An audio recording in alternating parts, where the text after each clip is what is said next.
Raj TV நேயர்களுக்கு வணக்கம். என் பேர் சவிதா. இன்றைக்கி நம்ம வந்து ஒரு சூப்பரான சுவையான ஹெல்த்தியான ஈஸியான மில்லட் யூஸ் பண்ணி வெஜிடபிள் பால்ஸ் எப்படி பண்ணுறதுன்னுட்டு நம்ம பார்க்க போகிறோம்.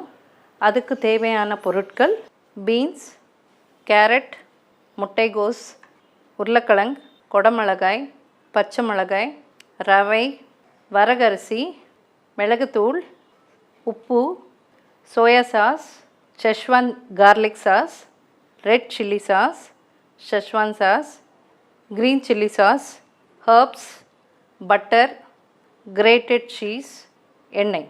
வாங்க இப்போ எப்படி செய்கிறதுன்னு பார்க்கலாம். ஃபஸ்ட்டு வந்து இந்த வரகு, இது வந்து ஒரு கிளாஸ் வரகுக்கு வந்து 2 கிளாஸ் தண்ணி ஊற்றி குக்கரில் ப்ரெஷர் குக்கரில் 3 விசிலோட எடுத்திருக்கோம். இதை ஆற வச்சுட்டு எடுத்திங்கன்னா இந்த மாதிரி உதிரி உதிரியாக வரும். இதை வந்து இப்போ நான் ஃபஸ்ட்டு பவுலில் போட்டுக்கிறேன். அடுத்தது ரவை கொஞ்சம் இதோட போட்டுக்கலாம். பேஸ் இது தான், அதனால் ரவை இதோட ஆட் பண்ணிக்கிறோம். வரகுக்கு 1 கப்புன்னா இது பாதி கப்பு போட்டால் போதும். வெஜிடபிள்ஸ் வந்து ஃபஸ்ட்டு வந்து பீன்ஸை வந்து பொடிசாக கட் பண்ணிவிட்டு தண்ணி இல்லாமல் வேக வச்சு எடுத்துக்கணும். இதில் நான் இதை ஆட் பண்ணிக்கிறேன். அதே மாதிரி உருளைக்கிழங்கையும் வந்துட்டு துருவிட்டு நம்ம ஸ்டீம் பண்ணி எடுத்துட்டு இதுவும் ஆட் பண்ணிக்கலாம். அடுத்தது வந்து முட்டைகோஸு ஜஸ்ட்டு துருவி வச்சுருக்கோம், இதை ஆட் பண்ணிடலாம். இது கேரட்டு துருவி வச்சுருக்கோம், இதுவும் நம்ம ஆட் பண்ணிக்கலாம். இதெல்லாம் வேக வைக்க தேவையில்லை, அப்படியே ஆட் பண்ணிக்கலாம். இது பீன்ஸ் எல்லாம் வந்து வேகிறதுக்கு கொஞ்சம் லேட் ஆகுன்றதுனால நம்ம வந்து பீன்ஸ் எல்லாம் நம்ம கொஞ்சம் ஸ்டீம் பண்ணிக்கிறோம், அவ்வளோதான். கொடமிளகா உங்களுக்கு என்ன காய் தேவைப்படுமோ அதை நீங்கள் யூஸ் பண்ணிக்கலாம். இப்போ நான் இந்த வெஜிடபிள்ஸ் எல்லாம் நல்லா மிக்ஸ் பண்ணிக்கிறேன். இதில் கொஞ்சம் தேவையான சால்ட் போட்டுக்கலாம். முதல்ல இந்த ரவையும் இந்த வரகும் இந்த வெஜிடபிள்ஸு நல்லா மிக்ஸ் ஆகிடணும். இதுக்கு தண்ணி எல்லாம் எதுவுமே ஆட் பண்ணக்கூடாது. எதுக்குன்னா இந்த வெஜிடபிள்ஸ் எல்லாமே தண்ணி விட்டுக்கிற வெஜிடபிள்ஸ் தான் இது. அதனால் எதுவுமே உங்களுக்கு தேவைப்படாது, தண்ணின்றதே இதுக்கு தேவைப்படாது உங்களுக்கு. இப்போ எல்லாம் ஸ்கூல்ஸில் வந்துட்டு பார்த்திங்கன்னா ஹெல்த்தி டிஷ்ஷஸ் என்ன ஃப்ரூட்ஸ் இந்த மாதிரி தான் அனுப்ப சொல்லி கம்பல்சரி சொல்கிறாங்க. அதுக்கு நீங்கள் இந்த மாதிரி வெஜிடபிள்ஸ் எல்லாமே எல்லாம் மிக்ஸ்டு வெஜிடபிள்ஸு அப்புறம் இந்த மில்லட் இந்த சிறுதானியம் வந்து சேர்த்து எந்த சிறுதானியம் வேணாலும் சேர்த்துக்கலாம். என்கிட்ட இன்றைக்கி வரகு இருக்குது, நான் அதை சேர்த்துருக்கேன். நீங்கள் சிறுதானியம் வந்து வேறு இருந்தாலும் அதுவும் சேர்த்துக்கலாம். ஆனால் ஒரு சிறுதானியத்துக்கு வந்து 1 கப்புக்கு 1.5 கப்பு தான் தண்ணி ஊற்றணும். ஆனால் வரகுக்கு வந்து 1 கிளாஸுக்கு 2 கிளாஸ் தண்ணி ஊற்றணும். இது இப்போ நல்லா மிக்ஸ் ஆகிடுச்சு.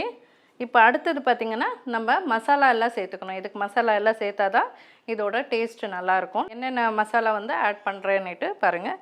இதில் வந்து ஃபஸ்ட்டு இந்த சோயா சாஸ் போடுறோம். சோயா சாஸ் வந்து கசப்பு வரும், அதனால் கொஞ்சமாக போடுங்க. இந்த சோயா சாஸ் எதுக்கு போடுறோன்னா இந்த டேஸ்ட்டுக்கு அந்த சைனீஸ் டேஸ்ட் வரும் இதில்.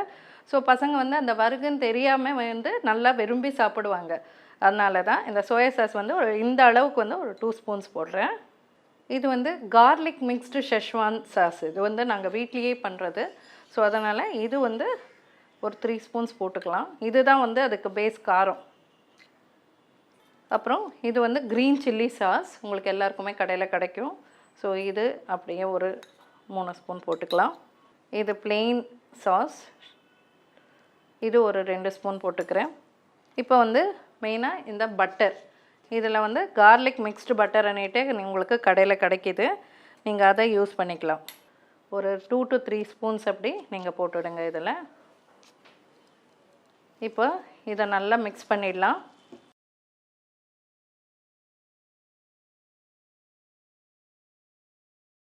இது வந்து நம்மளுக்கு வந்து டெய்லி நம்ம பஜ்ஜி போண்டா எல்லாம் நம்ம பார்த்து சாப்பிட்டுன்னு இருக்கோம். இது டிஃப்ரெண்ட்டாக இருக்கும். எல்லா டைப்ஸ் ஆஃப் பீப்புள் வந்து இப்போ அடல்ட்ஸும் சாப்பிட்லாம், சின்ன பசங்களும் சாப்பிட்லாம். பேச்சுலர்ஸ் வந்து ஈஸியாக யார் குக்கிங் தெரியலன்னா கூட இதை ஈஸியாக பண்ணிக்கலாம். இப்போ இதை போட்டு கலக்கிட்டோம். இப்போ வந்து இதில் வந்து பார்த்திங்கன்னா மிளகு தூள் வந்து நம்ம ஆட் பண்ணுறோம் லாஸ்ட்டில், பிளாக் பெப்பர். அப்புறம் இந்த ஹர்ப்ஸ் வந்து நம்மளுக்கு கடையில் கிடைக்கும், இந்த ஹர்ப்ஸ் கூட நீங்கள் யூஸ் பண்ணிக்கலாம். இது ஆப்ஷனல் தான், இது என்னோடய டேஸ்ட்டுக்காக நான் போடுறேன். உங்களுக்கு தேவைன்னா நீங்கள் போட்டுக்கலாம். இது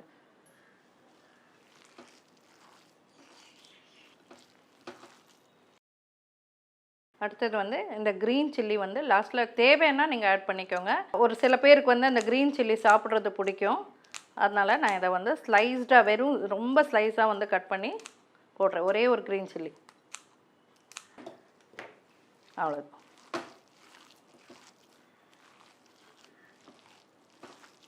இது வந்து ரொம்ப காரமான டிஷ்ஷு கிடையாது. இது ஆக்சுவலி பஜ்ஜி போண்டா மாதிரி தான் இது எல்லாமே. பட் நீங்கள் வந்து இந்த ஷெஸ்வான் சாஸு, இந்த red chilli sauce, green chilli sauce எல்லாம் நம்ம ஆட் பண்ணுறதுனால, மிளகுத்தூள் இதெல்லாம் ஆட் பண்ணுறதுனால அதே ஒரு காரம் கொடுக்கும் உங்களுக்கு. அதோட உங்களுக்கு காரம் தேவைன்னா வெறும் மிளகுத்தூள் நீங்கள் ஆட் பண்ணிக்கலாம். ஆனால் அதோட இதுவே போதும்னு நினைக்கிறேன். நீங்கள் இதை டேஸ்ட் பண்ணி பாருங்கள் ஒரு வாட்டி தெரியும். இப்போ இது மிக்ஸ் பண்ணி எல்லாமே ரெடி பண்ணியாச்சு. இது ஊறின்னு இருக்குது. நான் அதுக்குள்ளே கடாயில் எண்ணெய் வச்சுட்டு அதுக்கப்புறம் இந்த பால்ஸ் வந்து நம்ம ரெடி பண்ணிக்கலாம்.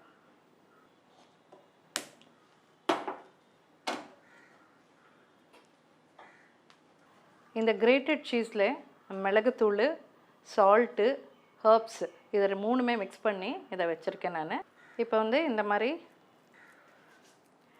இவ்வளோ பெரிய பால்ஸை எடுத்துகிட்டு இங்கே சென்டரில் ஹோல் பண்ணிவிட்டு இந்த சீஸை வந்து இதுக்குள்ளே இப்படி ஸ்டஃப் பண்ணிவிட்டு இதை க்ளோஸ் பண்ணிவிடுங்க. க்ளோஸ் பண்ணிவிட்டு திருப்பி இதை வந்து நல்லா ரோல் பண்ணி வச்சுக்கணும். ஸோ இந்த மாதிரி எல்லாத்துலேயும் வந்து சீஸ் உள்ளே ஸ்டஃப் பண்ணிவிட்டு வச்சு ரெடி பண்ணி வச்சுக்கணும். இதுக்கு பதிலாக சீஸ் இல்லைன்னா நீங்கள் பன்னீர் கூட இதில் வச்சுக்கலாம். இதை நல்லா வெளியில் தெரியாத மாதிரி க்ளோஸ் பண்ணிவிடுங்க. இதுக்கான எண்ணெயில் டீப் ஃப்ரை பண்ண போகிறோம் நம்ம இதை.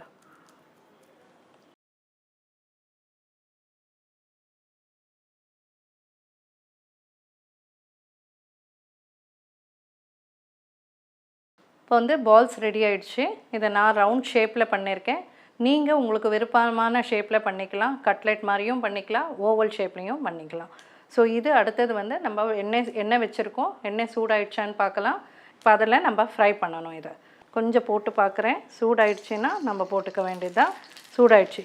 இப்போ நம்ம வந்து இது டைரெக்டாக இப்படியே எண்ணெயில் போட்டு பொரித்து சாப்பிட்லாம். அப்படி இல்லைன்னா உங்களுக்கு கொஞ்சம் கிறிஸ்பியாக வேணும்னா நீங்கள் வந்து பிரெட் க்ரம்ஸ் போட்டு அதெல்லாம் நீங்கள் சாப்பிட்ணும். ஆனால் நான் வந்து இதில் ஹெல்த்தியான டிஷ் அது வந்து வறுகை ஆட் பண்ணியிருக்கேன். ஸோ இதை நல்ல சிறுதானியம் ஆட் பண்ணதுனால நான் ஹெல்த்தியாக வந்து சோயா சங்க்ஸ் இருக்கு இல்லையா, சோயா சங்க்ஸை வந்து ஒரு மிக்சியில் ஒரே ஒரு அடி அடிக்கணும். ஸோ பிரெட் க்ரம்ஸ் மாதிரி வந்துடும். இது வந்து இதில் வந்து நான் இதை வந்து ஜஸ்ட்டு ரோல் பண்ணிவிட்டு இந்த மாதிரி ரோல் பண்ணிக்கோங்க. ஸோ ரெண்டுமே ஹெல்த்தியாக இருக்கும் நம்மளுக்கு. இப்போ எண்ணெயில் போட்டுவிட வேண்டியது தான். ஆஃப்டர்நூன் வந்து ஸ்கூல்லேருந்து பசங்க வரும்போது நீங்கள் பண்ணணுன்னா நீங்கள் முதல்ல இதை ப்ரிப்பேர் பண்ணி வச்சுக்கலாம். இது வந்து நீங்கள் வெளியில் வச்சா பட்டர் போட்டதுனால ரொம்ப கொஞ்சம் லூஸ் ஆகிடும். அதனால் நீங்கள் ஃப்ரீசரில் வச்சுட்டிங்கன்னா உங்களுக்கு அந்த டைட்னஸ் கொடுக்கும். ஸோ அதுக்கப்புறம் நீங்கள் எடுத்து பசங்க வந்தப்புறம் எடுத்துகிட்டு இந்த மாதிரி இந்த சோயா சங்க் பவுடரில் வந்து ஸ்ப்ரெட் பண்ணிவிட்டு இதை அப்படியே எடுத்துகிட்டு எண்ணெயில் போட்டு டீப் ஃப்ரை பண்ணி கொடுத்துக்கலாம். இதோட நீங்கள் வந்து டொமேட்டோ சாஸ் வச்சு கொடுக்கலாம்.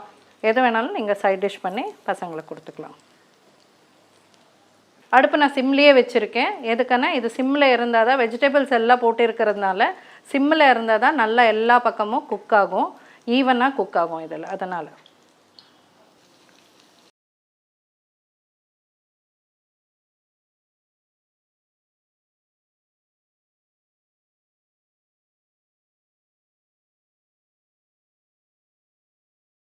சூப்பரான மில்லட் வெஜிடபிள் பால்ஸ் ரெடி ஆகிடுச்சு. நீங்களும் செஞ்சு பாருங்கள், என்ஜாய் பண்ணுங்கள். நன்றி, வணக்கம்.